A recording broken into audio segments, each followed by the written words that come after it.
Romanos capítulo 8, verso 32 en adelante, en la página 177 del Nuevo Testamento, nos dice: el que aún a su propio Hijo no perdonó, antes le entregó por todos nosotros, ¿cómo no nos dará también con Él todas las cosas? ¿Quién acusará a los escogidos de Dios? Dios es el que justifica. ¿Quién es el que condenará? Cristo es el que murió, murió, más aún el que también resucitó, quien además está a la diestra de Dios, el que también intercede por nosotros. ¿Quién nos apartará del amor de Cristo? ¿Tribulación, angustia, o persecución, o hambre, o desnudez, o peligro, o cuchillo? Como está escrito, por causa de ti somos muertos todo el tiempo, somos estimados como ovejas de matadero. Antes, en todas estas cosas, hacemos más que vencer por medio de aquel que nos amó.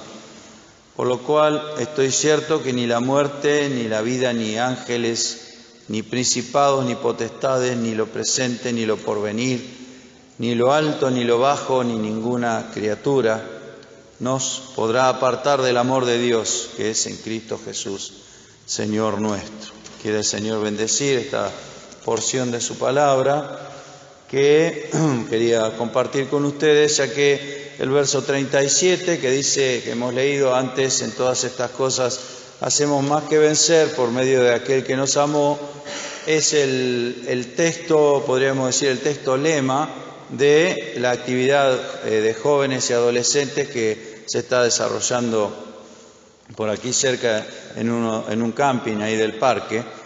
Y el enfoque, podríamos decir, que también quería compartir con ustedes, el enfoque del campamento se trata de más que vencer, hacemos más que vencer por medio de aquel que nos amó.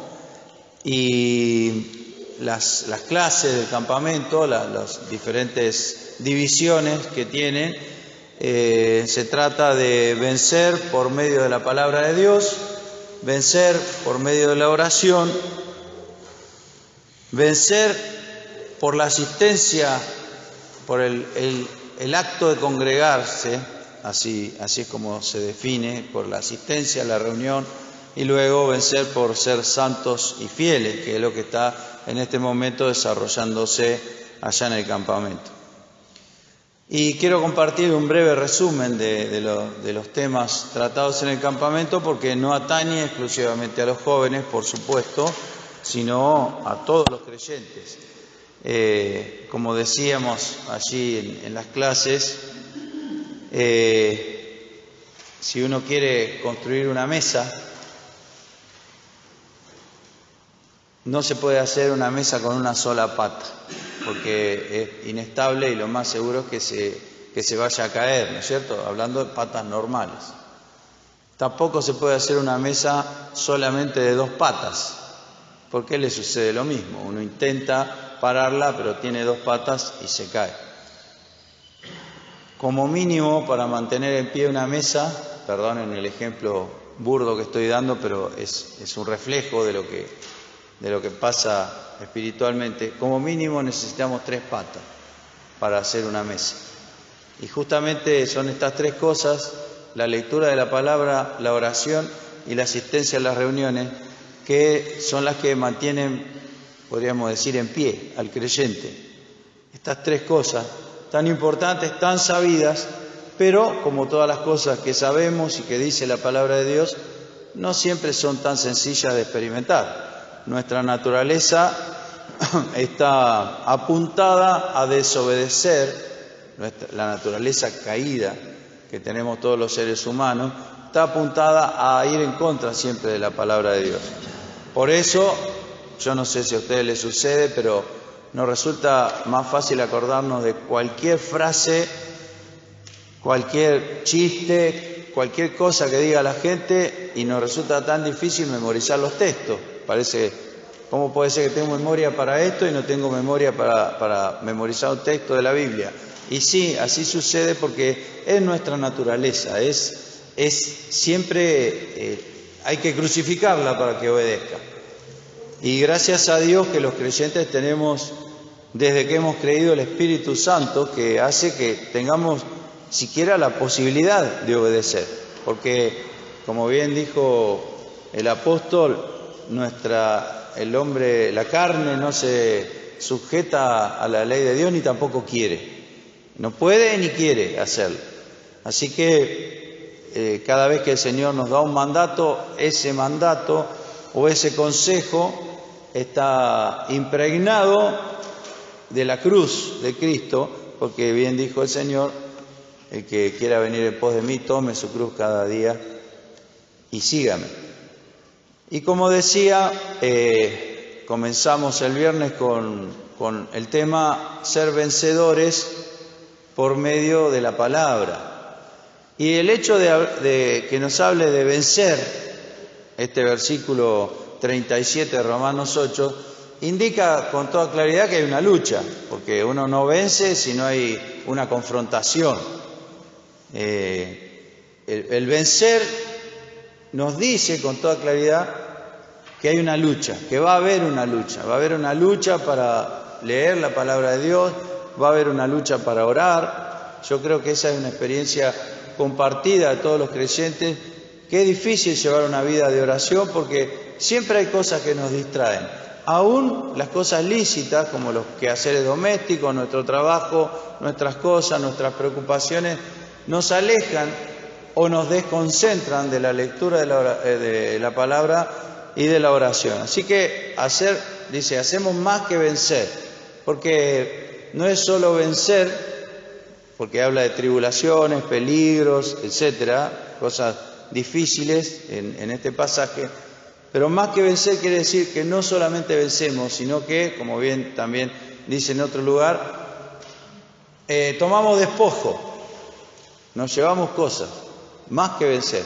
Así hizo el Señor, no solamente venció el pecado, sino que dio juntamente con esa victoria muchas cosas que con solo haber vencido el pecado y salvarnos nos hubiera alcanzado, pero el Señor es más que vencedor, nos dio su naturaleza divina, nos dio su palabra, nos dio la presencia de su Espíritu, todo lo que nos ha dado el Señor. Es una lista infinita, interminable de todas las cosas que Dios nos ha dado junto con la salvación.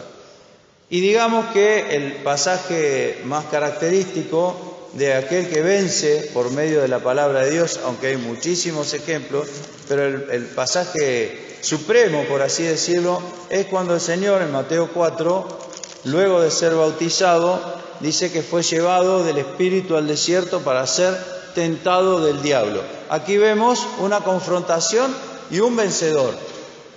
Un vencedor que luego no solamente venció aquí, lo alejó, lo ausentó, sino que luego lo desafió para ir a la cruz, y en la cruz se encontraron. Y dice la palabra de Dios que el Señor destruyó a los principados y potestades y los sacó a la vergüenza en público. Una victoria aplastante del Señor. Pero aquí el Señor, con su ejemplo, nos enseña cómo es el ataque del diablo y cómo debemos defendernos. Dice en este pasaje de Mateo capítulo 4 que 3 veces el Señor respondió con una misma frase: escrito está. Es decir, que el Señor conocía la palabra y sabía usarla. Y es notable porque nos dice el verso 4 que el Señor respondiendo dijo: escrito está, no con solo pan vivirá el hombre, mas con toda palabra que sale de la boca de Dios. El diablo atacando a las necesidades básicas, el hambre, la sed, y tratando de aprovechar ahí que el Señor caiga, y es lo mismo que hace con nosotros, tratando de que caigamos cuando tenemos necesidades, ¿no es cierto?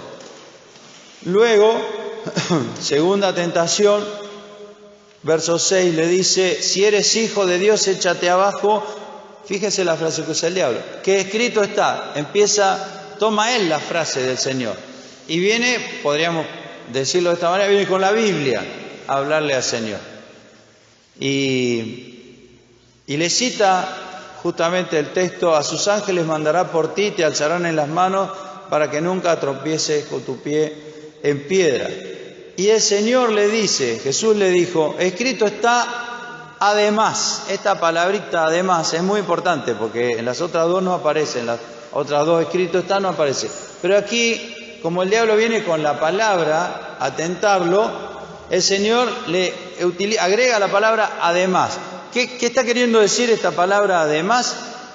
Quiere decir que no se puede sacar un texto de su contexto, como está haciendo el diablo, sino que se debe estudiar todo el consejo de Dios, todo lo que la Biblia dice. No es solo que dice eso, dice también otras cosas. Además, es muy importante, es una palabra chiquita, además, pero encierra una idea, una doctrina, podríamos decir, que la Biblia primeramente no se puede aislar un texto de su contexto, como dice el axioma. Sacar un texto de su contexto es usarlo de pretexto. Y es lo que está haciendo el diablo. Está usando un texto para que el Señor caiga en pecado. Fíjense a lo que se atreve. Y qué notable que es que le cita que Dios va a mandar a sus ángeles para que lo sostengan y para que lo ayuden, haciendo un acto temerario de arrojarse de las almenas del templo, una altura tremenda, para ver si venían los ángeles a atajarlo. Y fíjense cómo termina todo este pasaje en el capítulo 11, en el versículo 11, que dice, el diablo entonces le dejó, a la tercera vez que le dice escrito está. ¿Y qué pasó? Vinieron los ángeles y le servían.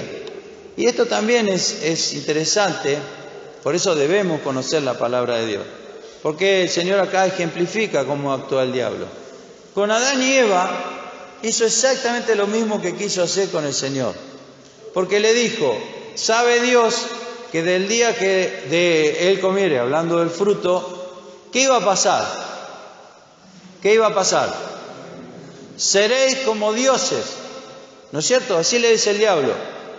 ¿Y cómo era el hombre en ese momento que estaba hablando con el Señor? ¿Cómo fue creado el hombre? A imagen y semejanza de Dios. Es decir, le está ofreciendo como novedad algo que ya tienen. Y el diablo hace eso. No hay duda que es un buen vendedor, ¿no? Por eso dice en uno de los profetas, habla de la multitud de tus contrataciones, hablando del diablo. Y es eso, es firmar contratos, es un comerciante, un vendedor. De hecho, es el que diseñó todo el sistema financiero y económico del mundo, que tiene al 99% de la población mundial sumida en la pobreza y un gran porcentaje en la pobreza extrema, y tiene algunas pocas personas que tienen más de la mitad de la riqueza del mundo. Este mundo, como algunos dicen, hay demasiada población. Eso es una mentira del diablo, que quiere exterminar a la raza humana. Pues si lo deja, no queda nadie con vida. Permítame esta digresión. Es una mentira que no alcanza la riqueza mundial para sostener a la población. La riqueza mundial no alcanza porque hay muy pocos que la tienen y la dilapidan. Hay gente que no tiene agua y hay gente que se hace un cohete para ir a pasear al espacio, que sale miles de millones. ¿Me entienden? Entonces no se trata de que no alcanza, se trata de que no se reparte, que es muy diferente. Lo mismo cuando se habla de nuestra nación. Nosotros no somos un país pobre, somos un país injusto, que es diferente, porque hay pocos que tienen mucho y hay muchos que tienen poco. Debemos buscar, para eso tenemos la palabra de Dios, porque Dios no se equivocó al crear la tierra. Todo lo hizo hermoso en su tiempo y diseñó el ecosistema terrestre para que alcance para todos los seres humanos. Porque si no, no les hubiera dicho fructificad y multiplicaos y llenad la tierra, henchid la tierra. ¿Se dan cuenta? El diablo siempre va a atacar lo que Dios dice y nos va a hacer creer que necesitamos lo que ya tenemos, o que necesitamos acelerar el proceso para recibir aquello que Dios ha prometido. Así le dijo a Eva, seréis como dioses. Ya eran como dioses, en el sentido de que eran a imagen y semejanza de Dios.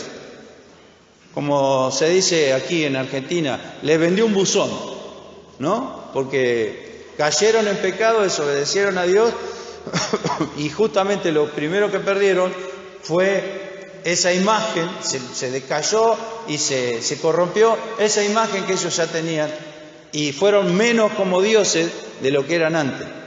Y aquí pretende que el Señor haga un acto suicida de arrojarse de las almenas del templo con el argumento que los ángeles van a ir a agarrarlo, a atajarlo cuando cayera, a tentar a su padre.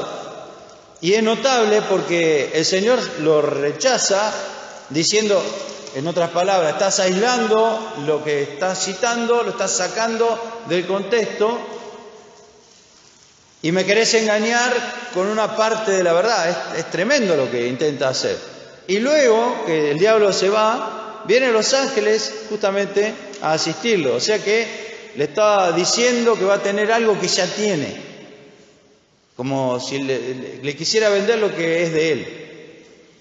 Así que nosotros también aprendemos de estas cosas, porque este justamente, como digo, es uno de los puntos en el cual debemos ser vencedores. Leer la palabra de Dios, leerla, meditarla, vivirla, como decía Moisés también, pensarla todo el día. Y justamente este mundo y las cosas que nos rodean nos llenan de tantas informaciones que muchas veces necesitamos apartarnos, como decía el Señor, venid vosotros aparte y reposad un poco a los discípulos para poder reflexionar. Pero la lectura de la palabra de Dios, como aquí se nos enseña en Mateo 4, puede hacernos vencedores. La falta de ella puede hacernos vivir en una derrota permanente y en un engaño permanente. Por ejemplo, una de las cosas que hace el diablo, porque dice el apóstol Pablo, no ignoramos sus maquinaciones. Están escritas acá en la palabra de Dios las maquinaciones del diablo. El diablo nos hace vivir con culpa. Parece una cosa chiquita, pero es muy grande. Muchos creyentes, y yo conozco muchos creyentes, que viven con culpa. ¿Qué significa esto? Nosotros, como seres humanos, somos culpables. Somos culpables porque hemos pecado, y todos hemos pecado, dice Romanos 3:23, y por eso estamos destituidos de la gloria de Dios. Pero el Señor no quedó con eso, no se queda con esa parte sola, como sí intenta hacerlo el diablo. El mejor ejemplo lo tenemos con Judas. Judas reconoció que había hecho mal, pero fue incapaz de resolver el problema como Dios manda que se resuelva. Yo soy culpable, soy pecador, pero Dios ha hecho algo al respecto y envió a su Hijo para que me reemplace en el castigo, para que yo pueda ser libre de la culpa y acercarme a Dios. Por eso en Romanos hemos leído, intercede por nosotros, se pone en el medio. Por eso oramos en el nombre del Señor Jesús. Entonces, tenemos que tener cuidado, porque fíjense esto. El Espíritu Santo, nos dice el Señor, que redarguye al mundo de pecado, de justicia y de juicio. Esa es la tarea, la obra del Espíritu Santo. Para eso ha venido, para hacerme entender que estoy apartado de Dios cuando soy un inconverso, para hacerme entender que estoy equivocándome, pero también para presentarme a Cristo, porque Él, dice el Señor, hablará de lo mío y os lo hará saber, tomará de lo mío y os lo hará saber, no hablará de sí mismo. Entonces, ¿qué hace la obra del Espíritu Santo? Me declara mi culpabilidad. Pero el Evangelio no es acusación de culpabilidad, el Evangelio es la buena nueva de salvación, la predicación de que sí, soy culpable, pero Dios me perdona. Y el diablo cercena y tergiversa la palabra de Dios y me hace sentir culpable. Por eso en Apocalipsis hay una gran fiesta cuando el diablo es echado fuera, porque dice, este es el acusador de los hermanos que los acusaba día y noche. Tengamos cuidado, porque no es lo mismo el arrepentimiento, que es según Dios, que la acusación maligna del diablo que nos hace vivir en derrota y en amargura completamente, todo el tiempo, porque es día y noche que acusa. Yo soy culpable, soy pecador, es cierto, pero el Señor ha hecho algo al respecto y me ha librado de la culpabilidad y me ha dado el gozo de la salvación. Culpable, sí, perdonado también. Se dice, ya lo he citado alguna otra vez, que Lutero, el gran reformador alemán, muchas veces tenía graves problemas de conciencia, así dice la historia. El diablo venía a acusarlo de sus pecados antiguos. Dicen, no sé, no sabemos qué grado de certeza, pero creemos que es cierto, que Lutero, cuando empezaba con esas voces de acusación que le quitaban el gozo, tomaba tinta roja y escribía en un papel con letras grandes: la sangre de Jesucristo me limpia de todo pecado. Y dice el relato, y el diablo se apartaba de él. O sea, su conciencia quedaba calmada, no porque no era culpable, sino porque había sido perdonado. Tengamos cuidado, porque el diablo, como hizo con Judas, va a usar a quien pueda y después lo va a descartar, dejándolo en tristeza y en amargura.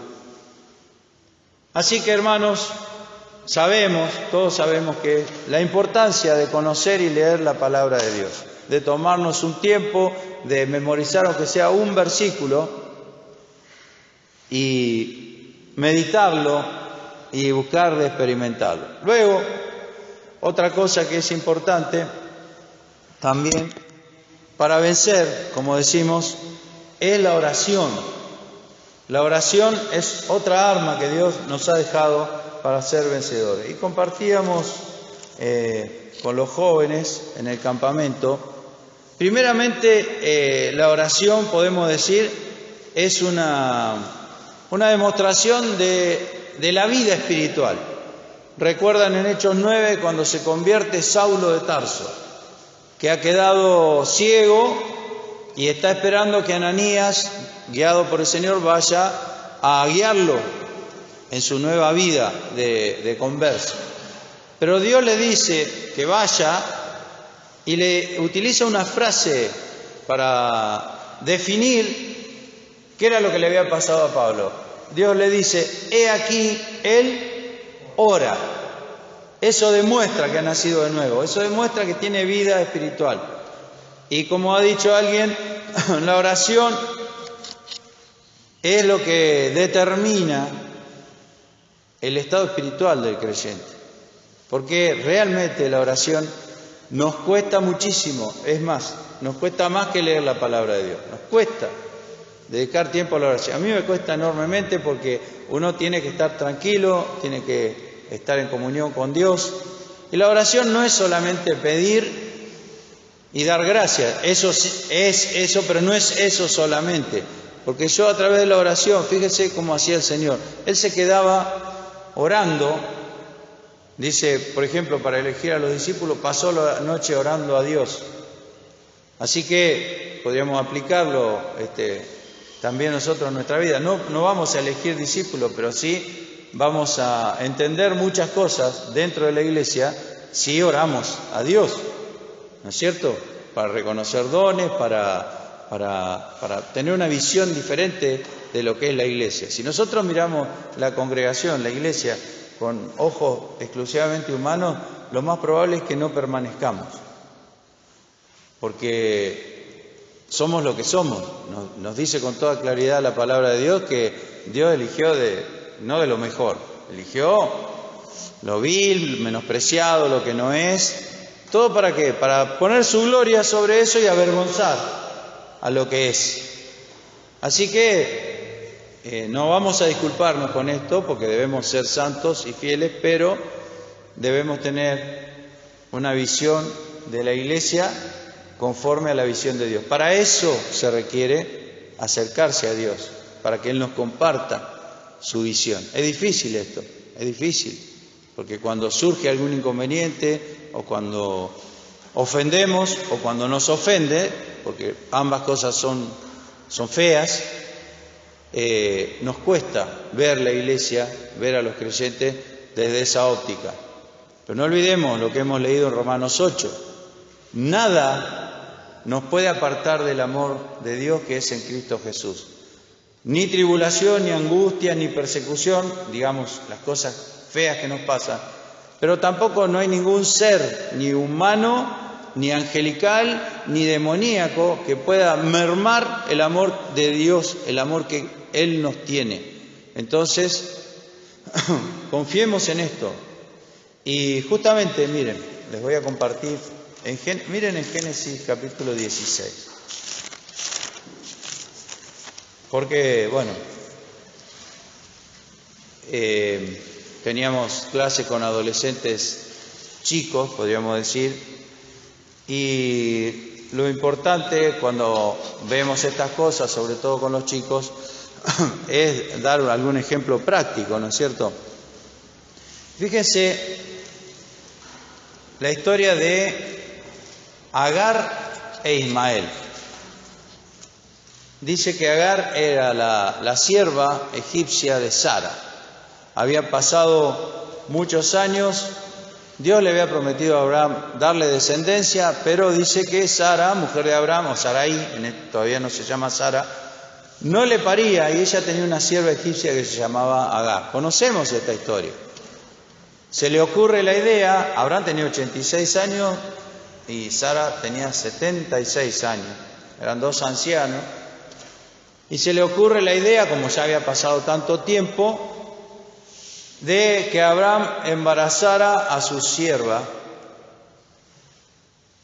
y así Abraham accede, como sabemos, y sucede justamente que en el verso 4 él cohabitó con Agar, la cual concibió, pero, dice, cuando vio que había concebido, miraba con desprecio a su señora. Porque siempre, cuando tomamos decisiones sin fe y sin consultar a Dios, pasan estas cosas, empiezan los problemas. Y empezaron los problemas, porque Sarai dijo a Abraham: mi afrenta sea sobre ti, yo puse mi sierva en tu seno. Fíjese, ¿no? Lo dice como si hubiera hecho una gran cosa. Y también vemos, tenía 76 años y Abraham tenía 86. Y una cosa que compartíamos con los jóvenes es que, porque a veces la juventud piensa que uno cuando se pone grande ya como que ya viene mejorando, digamos. Y eso, como sabemos, no es así. Si no está el Espíritu Santo, yo sigo siendo siempre el mismo. Quizás no cometa los pecados de la juventud, pero cometeré otros. Y aquí vemos dos ancianos equivocándose estrepitosamente, tomando decisiones, faltando a la fe, aquel que fue llamado el padre de los de la fe. Por eso la historia de Abraham y la de todos los patriarcas bíblicos son alentadoras, porque los vemos con sus virtudes y sus defectos, como somos todos. Y vemos la misericordia y la obra de Dios enseñándoles en el camino, aún siendo ancianos como era, equivocándose muy gravemente, porque podríamos decir que cosificaron, trataron a las personas como una cosa, ¿no? Dice, bueno, embarazada a mi sirvienta. No dice en ningún lado que le hayan preguntado a Agar si estaba de acuerdo. De hecho, seguro que no le preguntaron. Era sierva. Pero sucede que Agar queda embarazada y entonces empieza a mirar con desprecio. Y Sarai le dice: yo puse mi sierva en tu seno y viéndose embarazada me mira con desprecio. Juzgue Jehová entre mí y ti. Entonces Abraham le dice: he aquí tu sierva en tu mano, haz con ella lo que bien te pareciera. ¿Y qué fue lo que bien le pareció? Le empezó a afligir, y como Sarai la afligiese, huyóse de su presencia. O sea, llegó a una situación insostenible.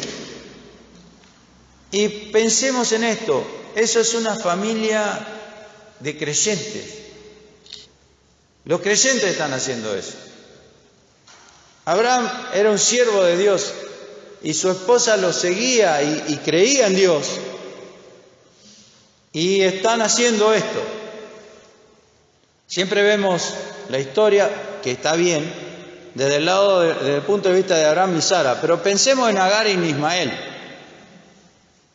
que fueron víctimas de los errores que cometieron estos dos siervos de Dios, pero que se equivocaron. Y entonces ella se fue, huyó, porque ya era insostenible la situación.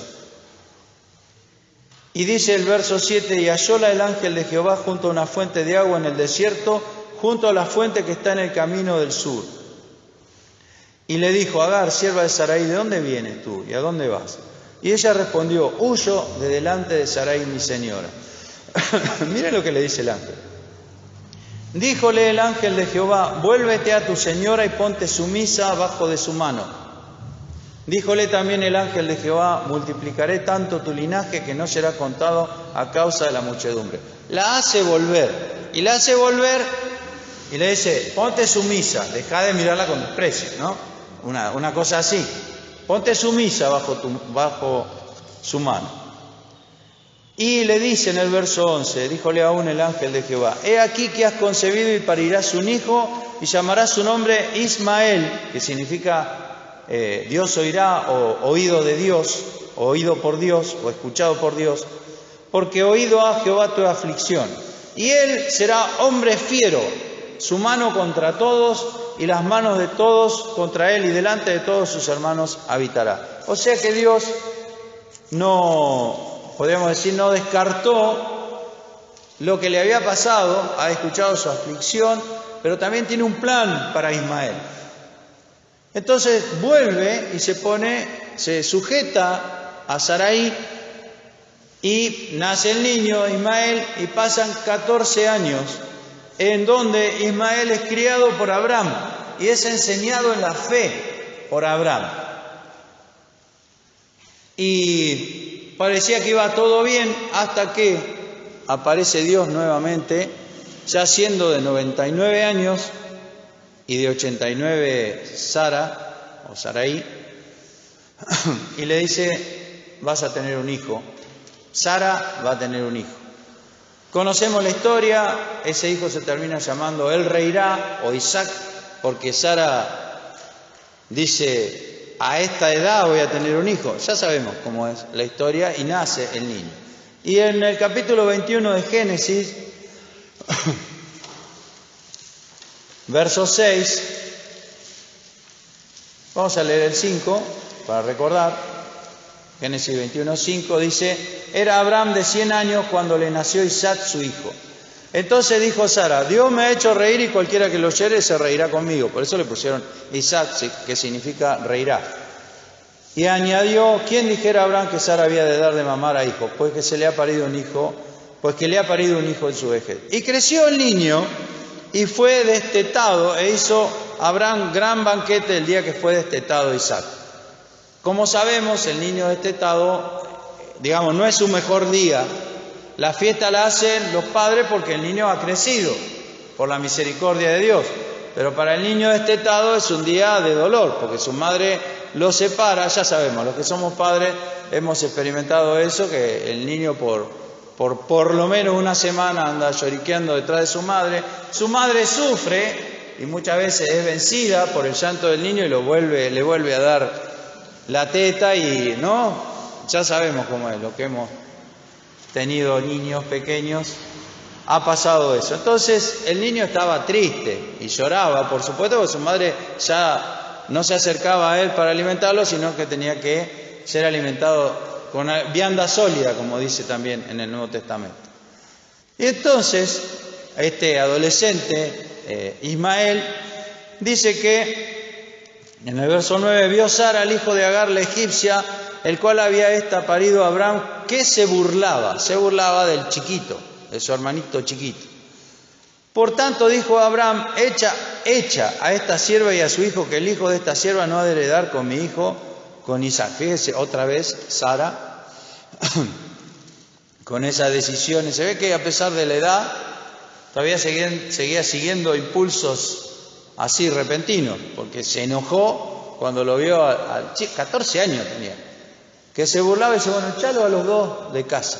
Este dicho pareció grave, en gran manera, gravísimo a Abraham, porque era el hijo de él, tenía 14 años. Ahora pensemos en ese momento, hablábamos esto con los chicos, con los adolescentes. Cuando Abraham se acerca al hijo, 14 años, lo había educado, lo había enseñado, y le dice, bueno, se van, ustedes se van ahora, vos y tu mamá. Imagínense el hijo, pero papá, ¿nos vas a echar? ¿Me vas a echar porque me burlé? ¿Por eso me vas a echar? Y Abraham estaba preocupadísimo, al punto que Dios tuvo que decirle, oye la voz de Sara, porque yo tengo un plan con Ismael. Yo tengo un plan, ya se lo había dicho a su madre. Ahora, preguntémonos lo siguiente, hermano, que es lo que hablábamos justamente en el campamento con los chicos en la clase. ¿Por qué Dios la hizo volver si la iba a echar? ¿Por qué la hizo volver y el niño pasaron 14 años, se crió con su padre? Abraham era un hombre bueno, era un creyente bueno. Se equivocó, como nos hemos equivocado todos, pero era un creyente fiel. Y amaba a su hijo. Le pareció gravísimo lo que dijo Saraí cuando dijo, bueno, echalos a estos, yo no los quiero. Le pareció gravísimo. ¿Por qué Dios la hizo volver? ¿Por qué no la dejó irse? Dios tenía pensado bendecir a este chico y hacerle una gran nación, como es, porque es el padre de los árabes. ¿Qué fue lo que hizo que Dios tomara la decisión de hacerla volver y que el chico estuviera 14 años con sus padres? Su padre le tenía que enseñar la fe en Dios. Su padre tenía que, con todos los defectos que tuviese, con esto que pasa, que es feo, pero aún así su padre lo educó en la fe. No en la fe como decimos entre los jóvenes, ¿no? A veces los jóvenes son creyentes cuando están acompañados de sus padres. Cuando uno lo deja solo, parece que nunca hubieran escuchado el Evangelio. Lo educó de tal manera que él tuviese su propia fe, digamos, que él tuviese su propia relación con Dios. Y ahora este chico está viendo un mal testimonio de parte de los propios creyentes, porque su propio padre, que es creyente, le está diciendo, andate de casa con tu madre. La madre siempre fue una víctima, porque nadie le preguntó si quería quedar embarazada. Y ahora que tiene su hijo, es echada. Es feo esto, ¿no es cierto? ¿Quién nos apartará del amor de Cristo?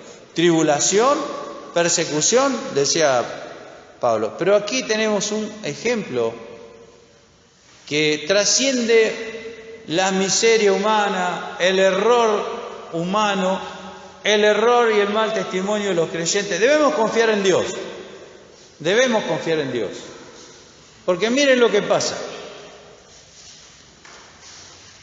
Dice el verso 14, entonces Abraham se levantó muy de mañana y tomó pan y un odre, o sea, una especie de cantimplora grande de cuero, de agua, y diólo a Agar, poniéndolo sobre su hombro, y entrególe el muchacho y despidióla.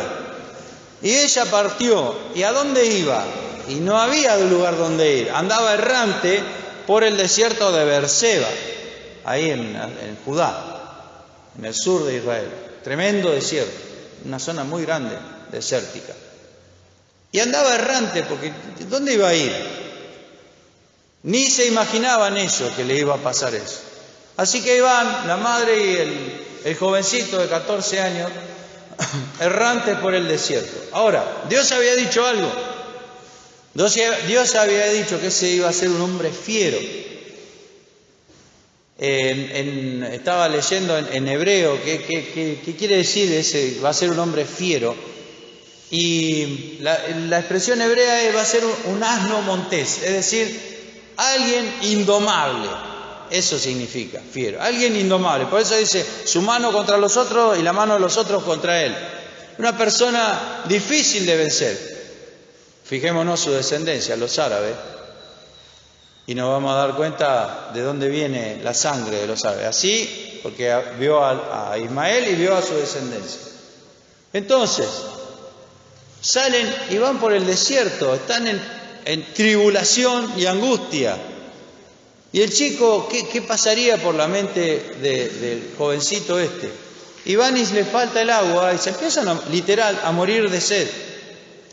Y dice que Agar, que ya no tenía más agua en el odre, dice, echó al muchacho debajo de un árbol y fuese, y ya el chico estaba, ahora vamos a ver, estaba desmayado prácticamente, y fuese y sentóse enfrente, alejándose como un tiro de arco, porque decía: no veré cuando el muchacho morirá.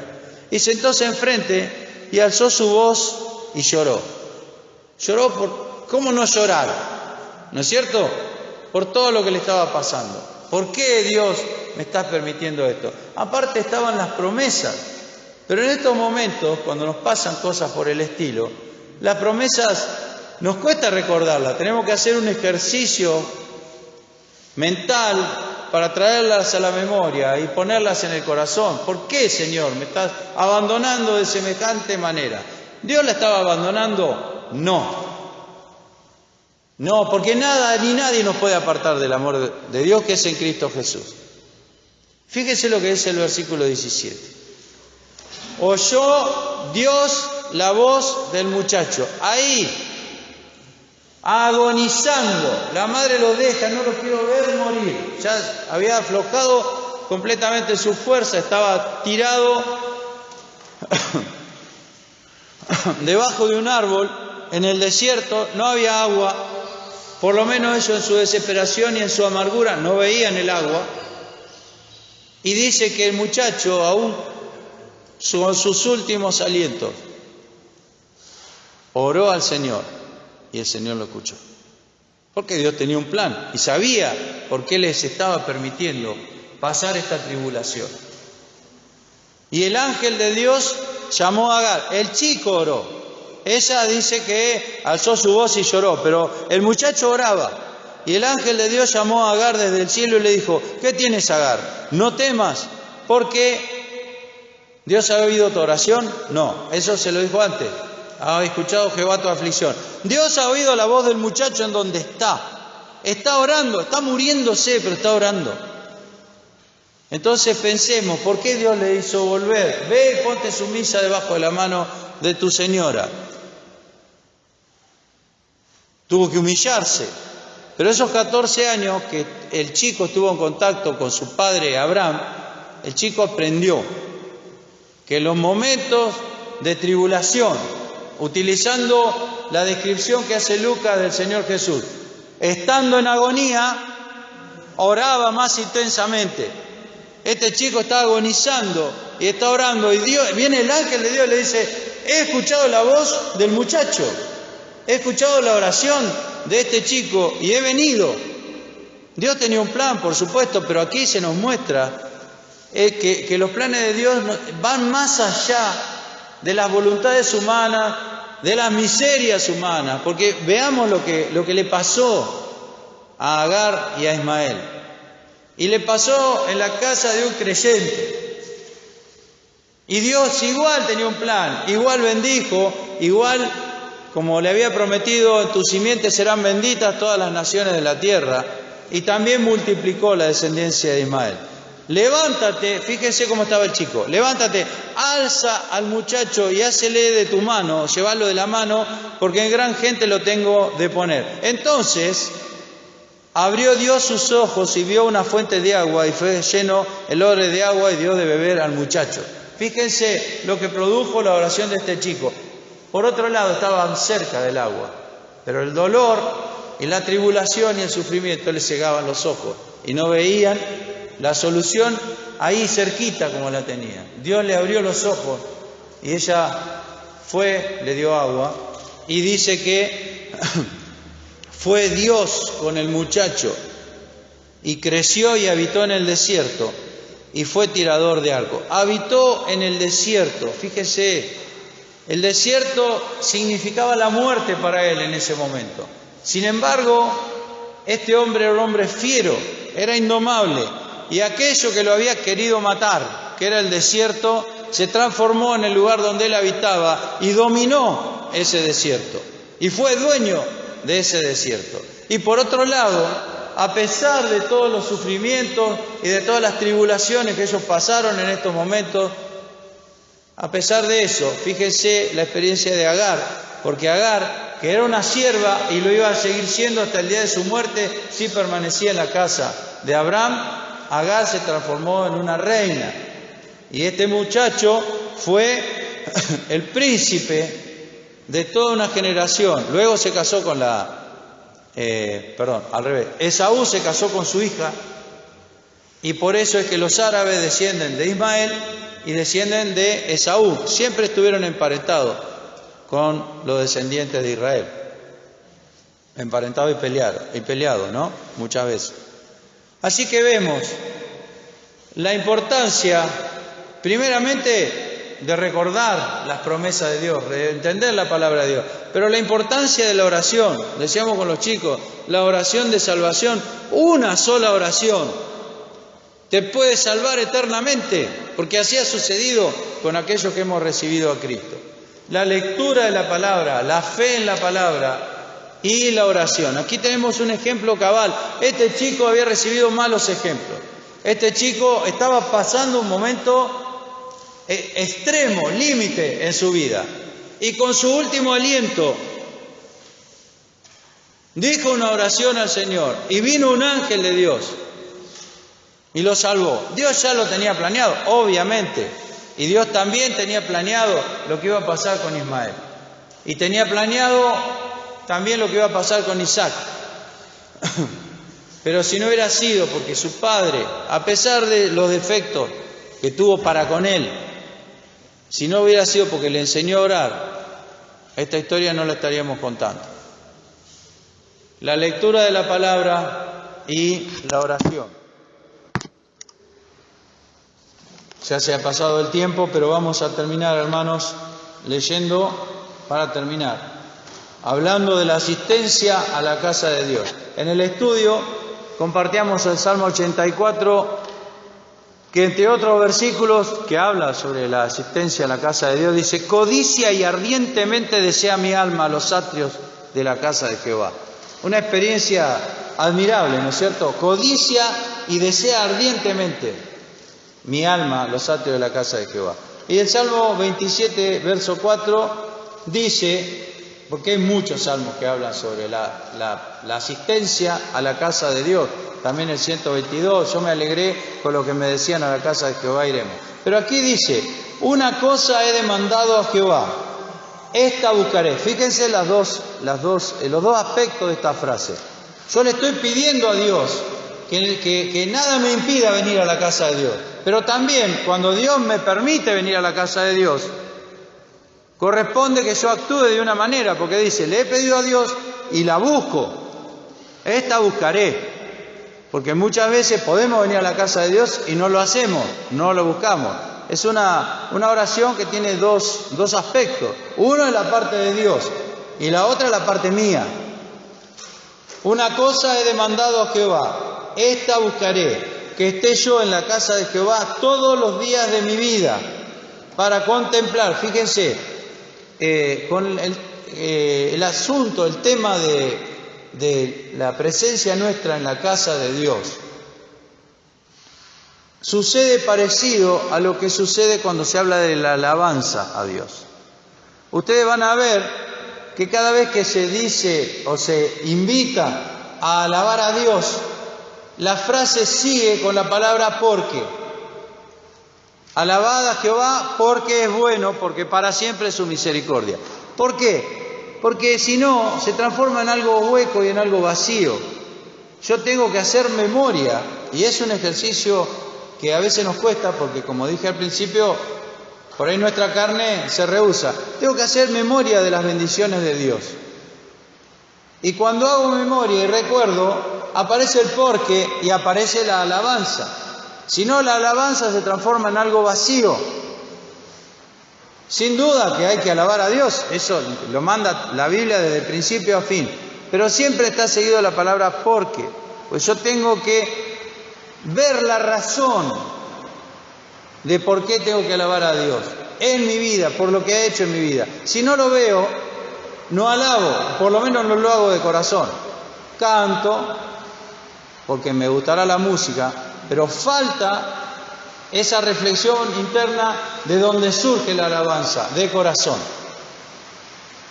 Con la asistencia a la casa de Dios pasa muy parecido, porque aquí dice que esté yo en la casa de Jehová todos los días de mi vida para y porque.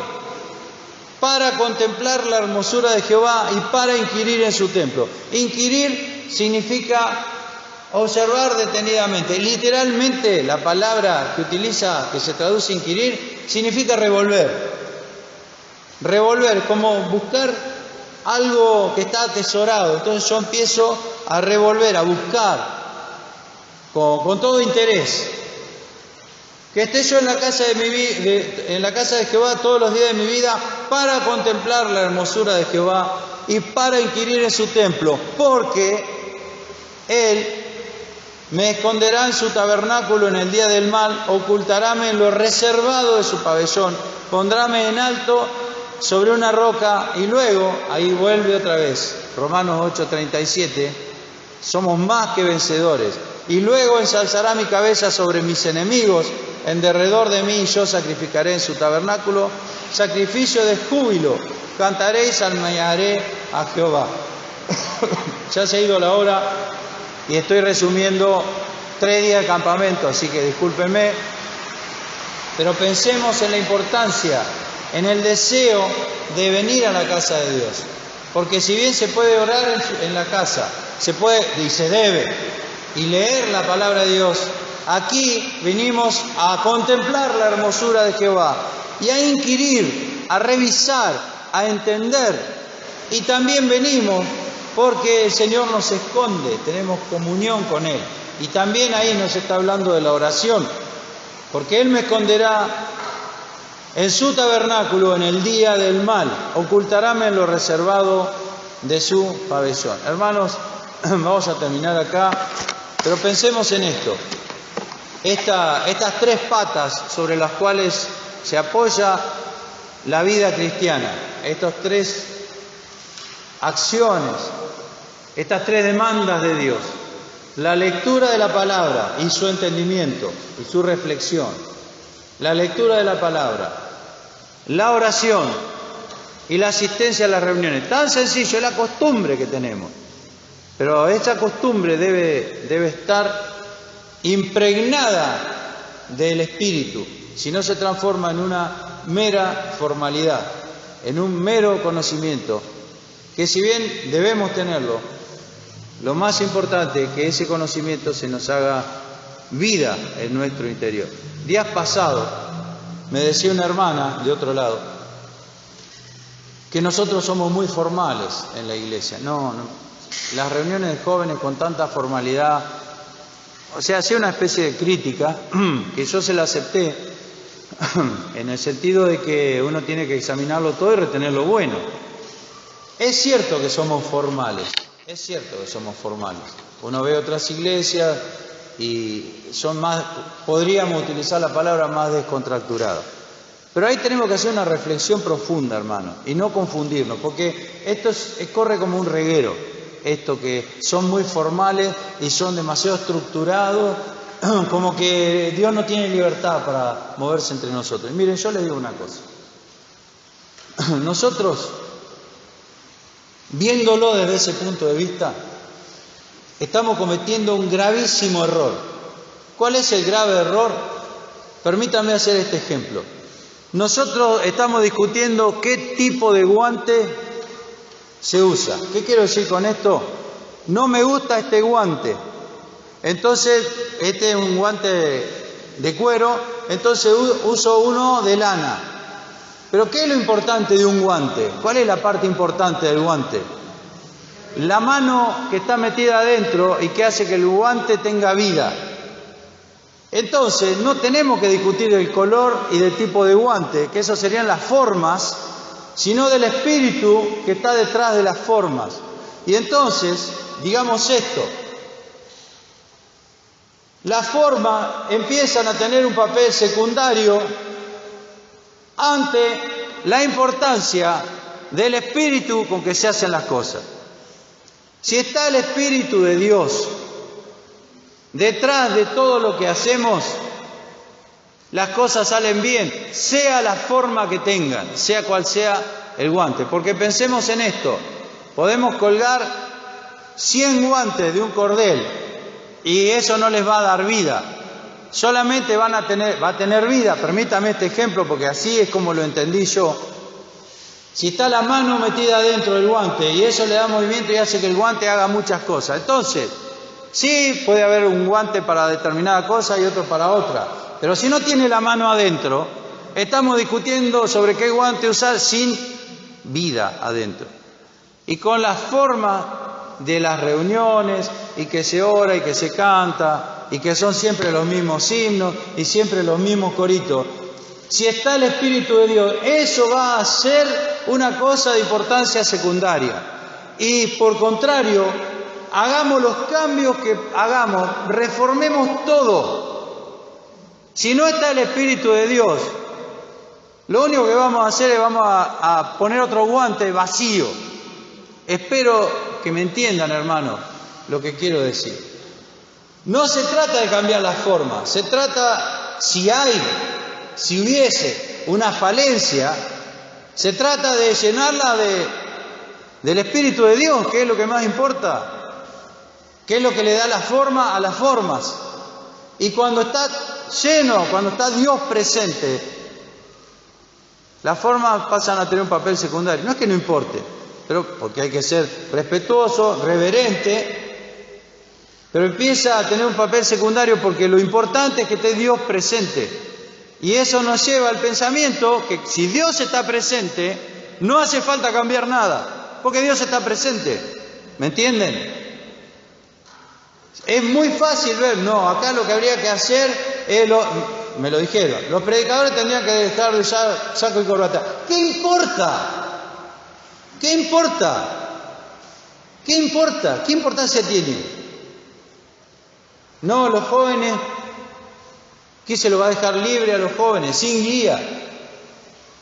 Lo que importa es que esté el Espíritu de Dios. Y en eso sí, ahí sí tenemos que reflexionar, decir, lo que yo hago, cuando abro la palabra de Dios, cuando cantamos alabanza, cuando celebramos la cena, ¿está Dios ahí?